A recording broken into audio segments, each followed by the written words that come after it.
On today's show, it is a meeting of the minds. Not just your host of the Locked On Padres podcast, but also the host of the Locked On postcast for the Locked On Padres podcast. You get my point. I'm being joined by Jim Gries on today's show. We're talking about yesterday's game and just in general what he's doing for the channel and the general state of the Padres. So without further ado, guys, let's get to it.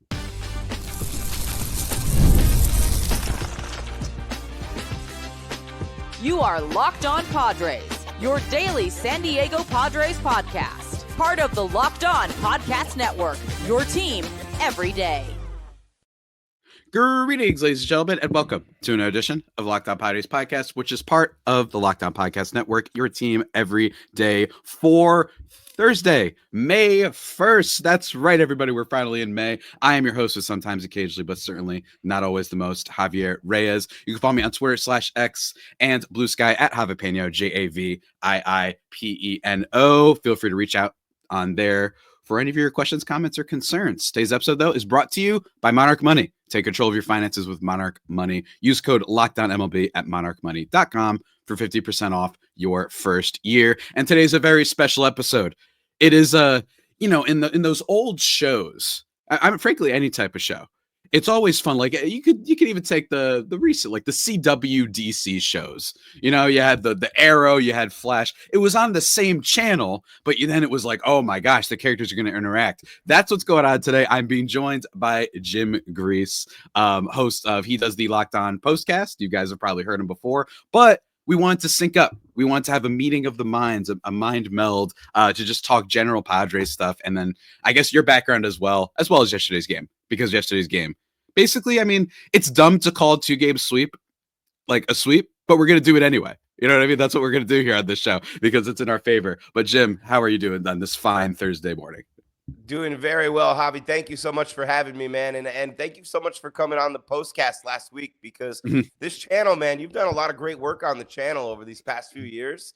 And I like to tell everybody you started before COVID, built it during COVID, and the Padres have built it along with you, right? It seems like every year they make some big moves, and here we are. They're contenders. So when they have a month like they had in April with all the injuries, with all the struggles, with all the things going on, especially after the start they had, man, we're sitting here going, what's wrong with this team? What's going on? It wasn't easy to get through April, but they did it. And we will call it a sweep because that's a heck of a way to finish a month, especially a month. And I know we're going to get into this, but they struggled so much offensively in April. They just couldn't hit the ball, especially runners in scoring position, 2 outs. They couldn't drive anybody in.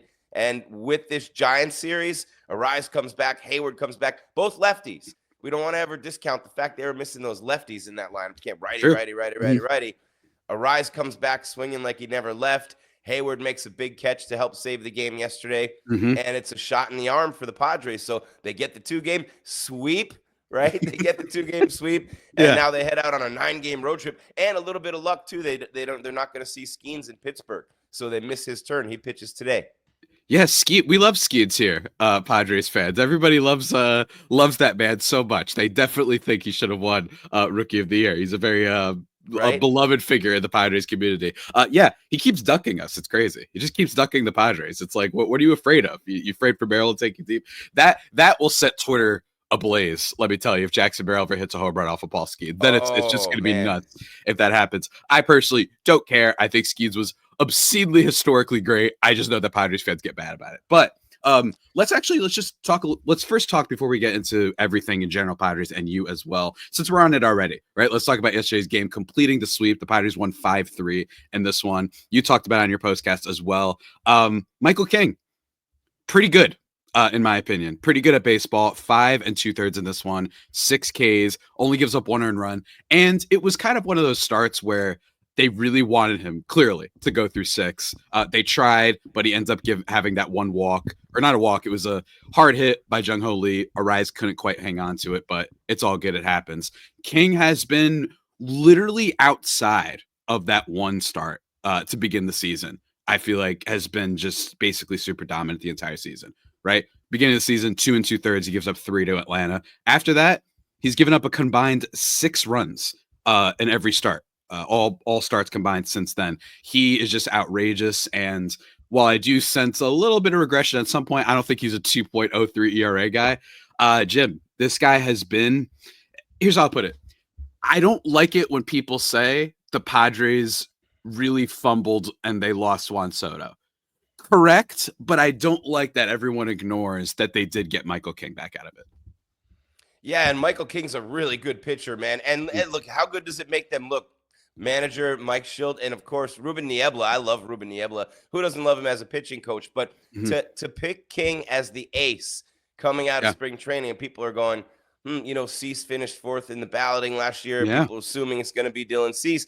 It's King. It's down with the King, like I like to call him. But it's an old Run DMC song from my generation, Javi, in case you're wondering. But no, seriously, when I look at Michael King, he's got the arsenal. He's got the pitches. The breaking stuff is electric. The movement on the heat is phenomenal. And he's a gamer. He doesn't like to get beat up there. He talks to himself on the mound. He's crazy a little bit. That's what you want your ace pitchers to be. Yeah.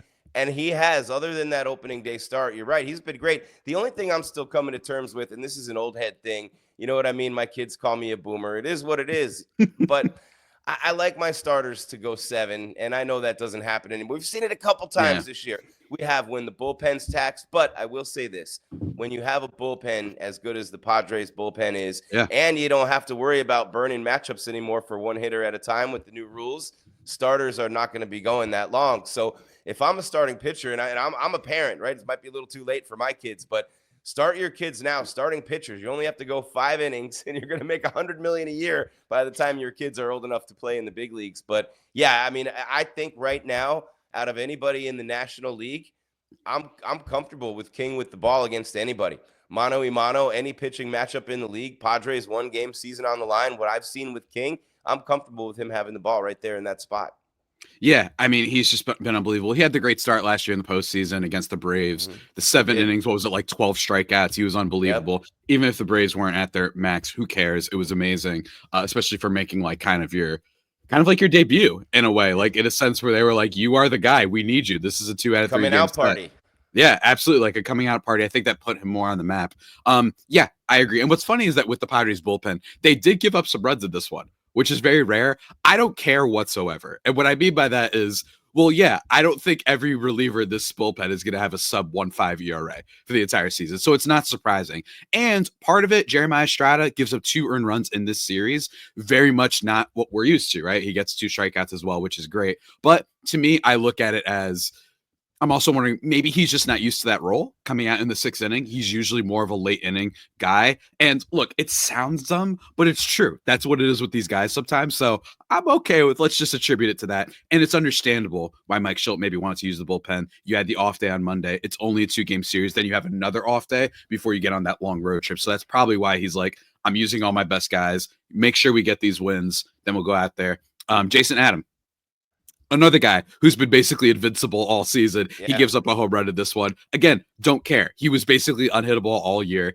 He's got a 1.06 now.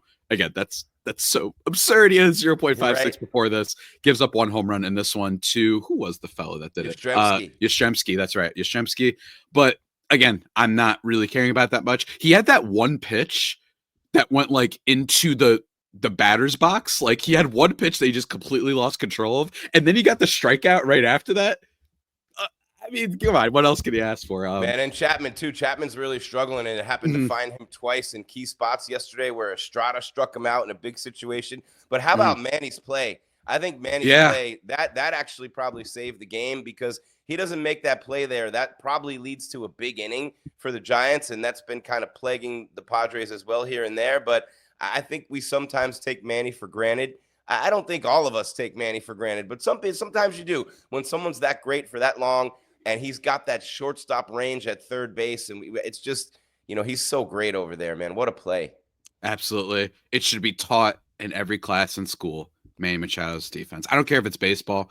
I don't care if it's history. I don't care if it's math, social studies, I don't know, political science, whatever. Manny Machado's defense should be showcased at the beginning of every class. You got to get it in there somewhere. Before we talk about some of the other things that maybe we take for granted about this Padres team and the rest of the game, before we ask Jim a bunch of scary questions, we really want to put him on the spot here. We're going to take a quick break and talk about one of our sponsors. And that sponsor, ladies and gentlemen, is Amazon. Did you know your Fire TV is also an Xbox? Turn on any turn any TV into your gaming entertainment hub with Fire TV Stick 4K devices. No console required. Just grab your paired controller, subscribe, or sign into Xbox Game Pass Ultimate with EA Play included, and you're ready to go. Dive into hundreds of premium titles, including EA Sports College Football 25, Call of Duty, a bunch of others, as well as easily as you stream your favorite shows. And it's great. Hotel stays, family visits, just if you're in the bedroom, whatever it is you need to, you can always stream all of your big content. They have a bunch of different streaming services available on there too. So what are you waiting for? Folks, head to Amazon.com/Fire TV Locked On to get started. Xbox Game Pass Ultimate subscription and compatible controller required. Available on select devices, including Fire TV Stick 4K, Fire TV Stick 4K Max, and Fire TV Cube. Go check it out, guys. It is fan-flippin-tastic.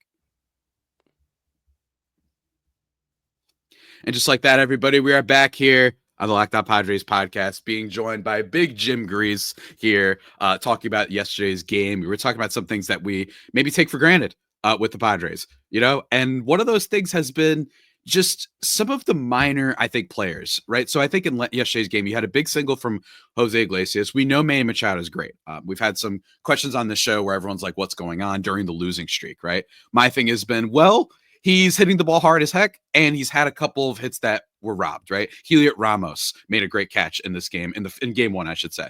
Then Chandler Simpson over the weekend made a crazy catch as well that was on the SportsCenter top 10. Manny's still hitting the ball hard. He's just, because he chases a little bit more at this stage in his career, he's going to just have some of those games where maybe he goes over. He's going to have those stretches, but that doesn't mean he's not performing well. It's just the reality of where he is at in terms of as a player at this point in his career. And again, we love him. The home runs are going to come. He's still hitting the ball basically as hard as anybody. He's actually getting unlucky, I think, with the home runs. The fact that he hasn't had more this year, I think. But again, there's no concern with Manny. Great defense. Too, right? Yeah, they sometimes do with him. Bunches, yep. And look, hard hit rate, he's still in the 97th percentile, 71st percentile in barrel rate, 90th percentile in average exit velocity. The advanced numbers are there. He just chases a lot, right? 32.8% chase rate, which means the batting average might fluctuate at points, but that's okay. We love him. And making 2 incredible defensive plays in this game.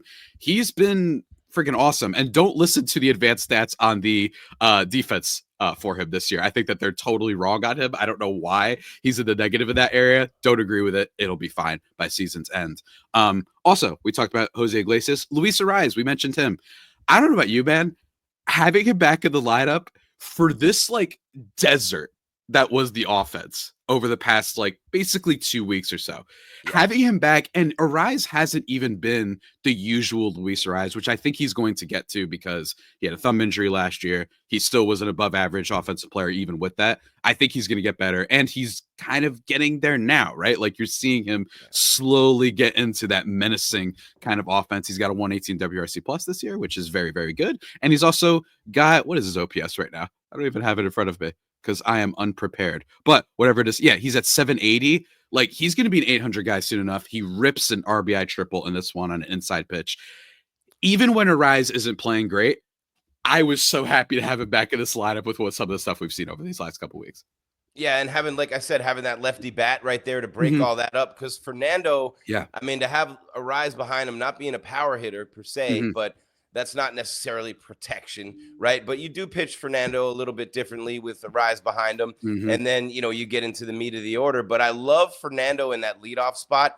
And it's not easy. The reason I'm saying that, Javi, is to take a guy like Luis Arraez. Okay, you're a 3-time batting champion. You're one of the best hitters. A lot of people say he's the best hitter in baseball since Tony Gwynn. All right, the one thing, and I want to get to it in a minute, is plate discipline with him. And I'm not going to walk down that plank and criticize anything he does, but I'm going to say that he swings at a lot of first pitches and he doesn't take a ton of walks, which is rare for a guy who hits for high average and not power.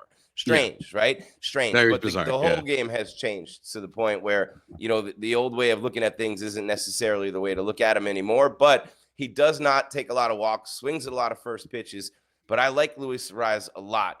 And the reasons I like him, he does so many things. Look at the guy. He says, hey, no problem, Skip. I'll move from leadoff to second. We got this guy who's a wonderkin, talent of all talents. You want to hit him leadoff? I'll hit second for us. No problem, Skip. I got you. Comes in, a little bit of a struggle at the beginning of the year, right? 0 for his first 13, finally gets going, and then he gets hurt, comes right back raking, Javi. He came back raking. He was a big contributor offensively in this series, a professional hitter in every sense of the word. But what I really like about Luis Arraez is his versatility. You want me to hit second? No problem. You want me to move to first base? Hey, I got you. We got a first baseman now. No worries. So to me, he's a gamer, and he does whatever it takes for the team to win. And by the end of the year, he'll be hitting 320 or more. And I just think that in that position, to have a guy like him, is he a natural first baseman? No. Would you love to see things? But you get Cronenworth in the lineup when he's healthy, and he's going to start rehabbing in Arizona soon with Merrill and Lockridge. So when all those bats are back, and let's not discount the absence of Merrill, man. You talked about him in the beginning, Padre fans with Skeens. There's a reason for that. He had a great rookie year. They give him the huge contract, although Jackson, you probably should have talked to. I'm not just going to say I think he's underpaid, especially toward the end of the deal. But could be. But having him back in there too, to go with the rise, and then again, it's another lefty. So when I think about what the Padres were missing with those guys out, just to get Arraez back, to have Hayward's veteran presence in there, even though he hadn't been hitting. He made a good catch, though. He made a great catch yesterday, and he got a hit, 2 hits in game 1. So he contributed mightily to the series as well. So, yeah, I really like, though, back to Arraez, I really like Luis Arraez at the plate. For some reason, it works for me. I don't know. I mean, it's still a weird combination, though, to have a guy who hits for average like that. It's so weird. It doesn't let 1,000 pitches go by every AB, you know? Yeah. And it's and that's the thing about him is what I think you got into was really important, which is that Tatis now, because of this, it's always a game flow thing. And I get a lot of questions about, well, Tatis hits for power. Why is he hitting leadoff? Because especially when you have a guy like Arraez, I didn't like as the leadoff hitter last year. And there were times when he was the leadoff hitter where I was like, okay, like he had a good game or two, but Profar, when he was on the team, made a little bit more sense because he prolongs at bats. He's a guy that can draw a walk even when he's not hitting. With Luis Arraez, he actually ranks really low. I believe 130th out of 142 qualified batters last year and maybe the year before, around that range, in pitches per plate appearance. So like the stats back it up. But having him as second, that makes it that you're like, I really don't want to put Fernando Tatis Jr. on base because he's got speed. So if I give him a walk, right, then he's on first base. He could steal second, and Arraez just has to hit a single, and that's a run immediately for them. And then I have to deal with Manny Machado. Then I have to deal with Jackson Merrill and all these guys. So like it's definitely a really interesting 1-2 punch to start. And I think that Tatis is going to see more fastballs, so he's just going to jump on those. 3 for 4 game for him. It's funny that they were all ground balls through, but that's what happens when you hit the ball as hard as he does. So great game for him. In general, an awesome bounce back series, I think, for this team. They really needed it, right? Like you needed that after a really rough stretch. Granted, like you mentioned, having some guys back, like it, at least this bad stretch is explainable. You know what I mean? But part of it is 2023. This is a cursed year in Padres lore. Everyone hates talking about it. It's like bringing up Voldemort's name practically. But it was you couldn't explain it. The guys just didn't play. Right now, this offensive stretch is like, well, you have 3 of your batters out, and one of them is like a outfield MVP candidate practically in Jackson Merrill. So I think that they're going to be okay. It's going to be a long season. Frankly, the Padres, any of their struggles and fears is just a product of being in a crazy division. So that's really all there is to deal with there. I think with the rest of the lineup, I can't wait until everybody else comes back. It's going to be really great. I like that they at least have decent bats in Gavin Sheets and Jose Iglesias. We got to see if Xander, can he keep it up in any way? He got that big home run. You saw him smiling as he ran around the bases and stuff. Like he is still the big X factor for this team. He doesn't need to be a star. I've called the contract on the show a bust in the sense of I think that the hope of him being that star that he was in Bogarts, diving deeper into the numbers with the wrist injury long term, I think that could be gone. But can he be a 3-win player? Can he just be a guy who, like you talked about, like those guys who have a decently high average and they have a good walk rate? Can he just do that? I'm hopeful, although I am a little bit scared, but it's at least really cool to see him have a couple big moments in this series, specifically that home run that basically put the game away in game 1. Without a doubt. And he's a guy who they're going to need him to hit. If they don't make moves, and you and I talked about this on the postcast last week when you came on, Javi, if they don't make moves, and you talked about possibly making smaller moves, not bringing in the huge hitter, the big marquee player or the pitcher, average players, good players, very more guys like Pivetta, who's been a steal for them. And I know his contract goes up over 10 million, 13, 14 million a year, but he's 4 million this year, right? And he's been, I think, up until this last start, the best pitcher on the team overall, body of work wise. And that's saying a lot when King's your ace. And I think Pivetta's been a huge, outstanding start for him. And without him, who knows? But they still managed with the sweep. We call it a sweep. They still, and it's against the Giants, a division rival. You leapfrog them, and that matters, right? Because now the Giants are going to play the Rockies, and the Dodgers were just beating up on the Marlins. So the Dodgers still have that 1.5 game lead over the Padres. But when I think about Bogaerts and I think about this offense in general, you have so many guys on this team who can get the big hit in key situations, guys who have proven it over and over again. You know, Tati and Manny, and of course, Jackson Merrill and what he did last year. It's going to be spread out here and there. You said it perfectly, Javi. Bogaerts doesn't need to be a star, but as a collective, this group, I don't care who's hurt. You cannot go 5 for 45 with runners in scoring position. You cannot look what they did in this series. And I said it on the postcast yesterday. The only difference this series between the rest of the month of April, and they finished 14-11. They were 12-11 before this series. The only difference was they went 9 for 17 with runners in scoring position in these 2 games. After going 5 for their last 45, they went 9 for 17, and they drove in 9 of the 12 runs in the 2 games with 2 outs. They hadn't been doing either one of those things at all, Javi, and those 2 things have really – that's where the momentum needs to come, and that's where they felt the injuries. Look, you're talking about a 3-time batting champ and an MVP candidate down the line who have been out. So that's pretty – and they're both lefties and everybody's a righty. So I think they weathered the storm. Their bullpen got them through some situations, and they deserve better. But without Darvish and without Musgrove and wondering, you know, is King really an ace? All the question marks we had coming into the season for the Padres, would you not have taken 19-11 right now and, you know, literally a game, a game and a half out and a half game above the Giants? Would you have taken that with all the question marks we had coming into the season? Because I would have. And then if you tell me you would have all these injuries on top of it and you'd still be there, hey, man, I'd take that in a heartbeat. So I think the Padres are very happy with where they are. I love Mike Schilt. I love that he never presses the panic button. I love the pros and the gamers they have in that clubhouse. They're going to be there all the way, Javi. They're going to be there till the end.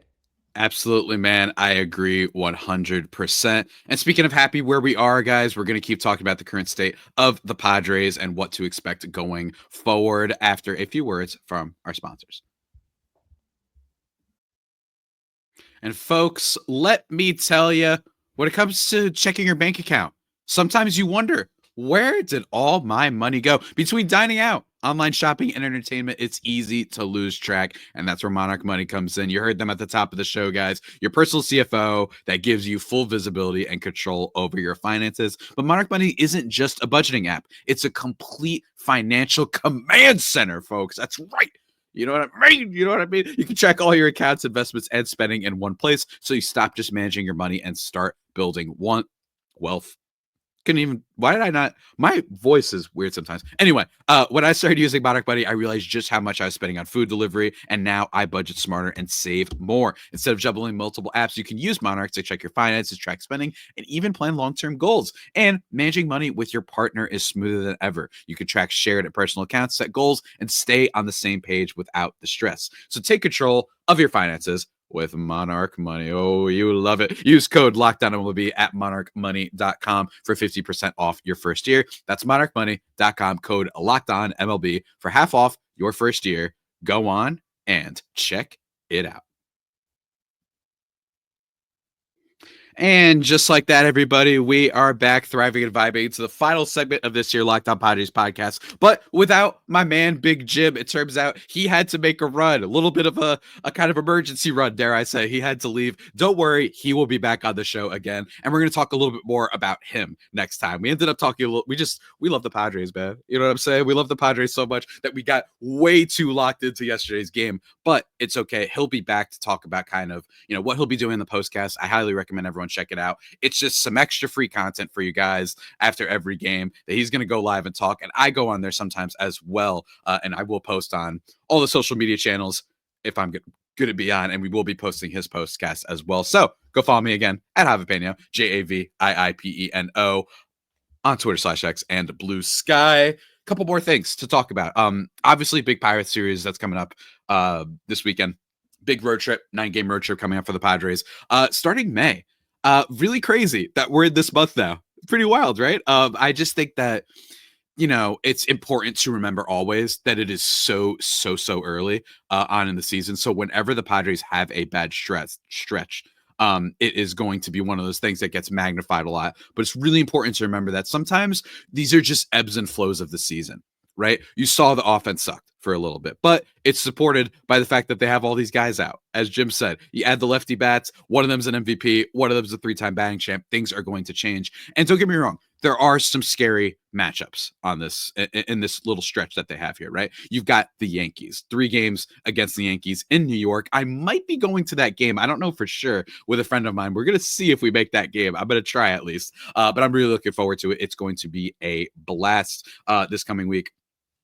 They have also got the Rockies, which is not scary to anyone else but us. I know that the Rockies, we creamed them last time, and they are currently looking like they might surpass the White Sox for like the worst team in MLB history.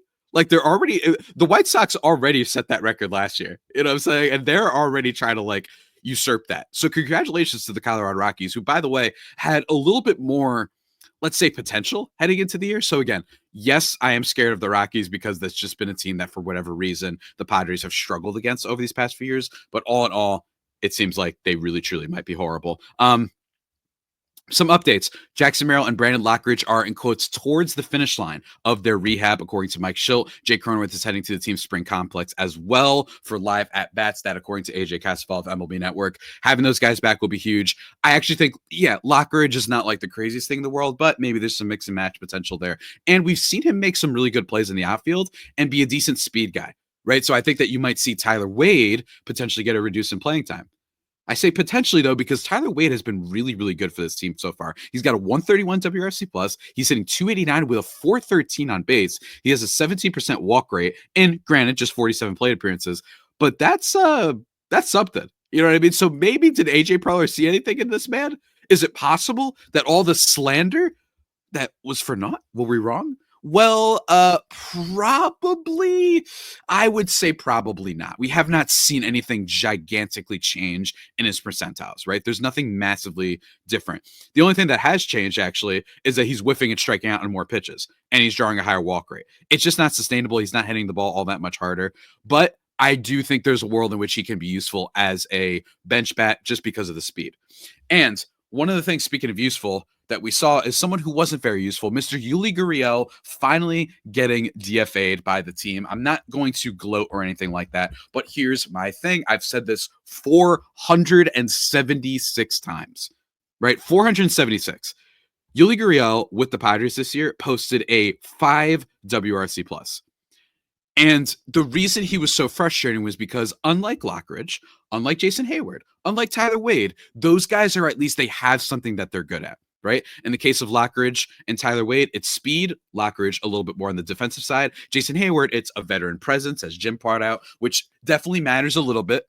I don't like it when we use veteran presence and locker room stuff to justify people who are abjectly like terrible, right? So like that was one of the reasons I think Eric Hosmer became so maligned, is it was used to defend his bad on-field play. Like Xander Bogaerts last year put together more wins above replacement than Eric Hosmer did in all of his years combined. Yeah, that's a real stat, guys. That's pretty crazy, right? Like that's actually insane how bad it was. But when it comes to Yuli Gurriel, what I didn't like was the only thing that I could explain for why he was on the team is because he was a first baseman, or at least could play first base. And to me, I was like, well, I don't really care if you're posting a 5 WRC plus. That's crazy. He basically just had 2 hits for this team all season, 4, in fact, with the Padres all season, and 40 plate appearances. And all of them, there was basically only one that was hit pretty well, right? He had like a double. I forgot if it was against the Rockies or something like that. He had a pretty good hit there. Yes, he did have a game tying RBI, go-ahead RBI very early on in the season, but it was so weakly hit. He's swinging at pitches that don't make sense. He's reaching for things in the dirt. And last but not least, here's his WRC plus over the last 3 seasons, not counting this one. 83, 75, 83. Like, what are we doing here?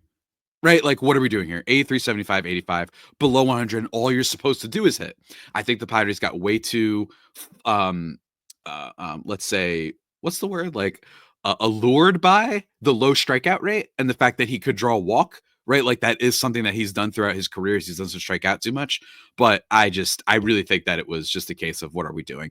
Right. You're just trying to find not a diamond in the rough, a diamond in a space galaxy, right? Like there's just no way that this guy was going to turn out great. So he gets designated for assignment. Hopefully we'll get more play from some of the other young guys in this lineup. Now, don't get me wrong. The young guys, the unproven guys have not done too much, right? Oscar Gonzalez, 57 WRC plus. Tirso Ornelas, negative 12 WRC plus. Granted, that's because it's 16 plate appearances, but he's looked really bad in limited time so far. So I understand they haven't done amazing stuff. But to me, my thing is I'll take the younger guys over the 40-year-old who's been bad for 3 years. I don't understand the calculus there. Maybe I'm just not seeing it. Maybe I need to open my third eye, but we'll see. This upcoming weekend, though, series against the Pirates. Jim talked about it. No Paul Skeens in this one. He keeps ducking the San Diego Padres. And we've got Friday Night Baseball. Dylan Cease and Mitch Keller is going to be a fun matchup. I hope that Cease bounces back, but this will be an interesting series because we've got Randy Vasquez is projected to start in this one. I believe on Saturday's game. And then on Sunday, we've got Nick Pivetta going again. At least that's the projected pitches according to Yahoo Sports, which is very interesting because Nick Pivetta just pitched. So it's good that they had this extra day off to give him more rest. But we'll see. I think Randy Vasquez could get like lucky again, right? Because this Pittsburgh Pirates lineup is not very good. I will tell you, though, it has gotten just a teensy bit better because O'Neal Cruz is showing up at least just a tiny bit. But man, the Pirates are going through it. And I can't wait tomorrow to talk to Mr. Cody Morgan of Locked On Pirates to ask him a little bit about the state of the team and particularly like they're getting slandered kind of for good reason, right? Jeff Pass has been going all off on them, right? They basically just have McCutchen and O'Neal Cruz in terms of guys that are playing particularly well. Outside that, it's like, what is this offense, man? And by the way, Tommy Pham is on this team. Brian Reynolds, a player that everyone on the Padres webs, everyone on every team was treating like this guy's amazing. He hasn't put above 3 wins above replacement since 2021.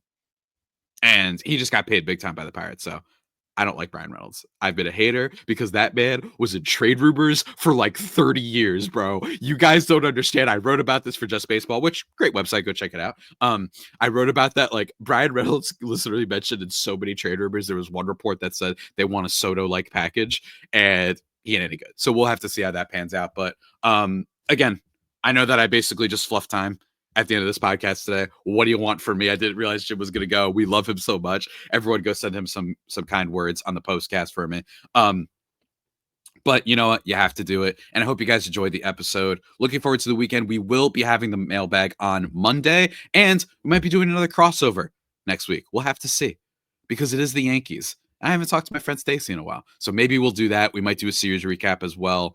We're in May. And this is when things start to get a little bit more interesting in terms of projecting what kind of overall team this is going to be come trade deadline. Are they going to buy? Are they going to sell? I can't wait. I stand by my prediction, though. I think the Padres are going to be a great team. I think they're going to be really good. But I'm scared about the National League, and I think they miss the playoffs. But I'm not trying to be too negative. That's just what I think right now.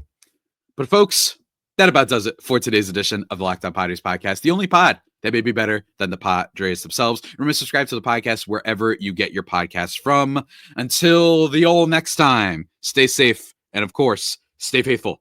My Friar Faithful homies, take care.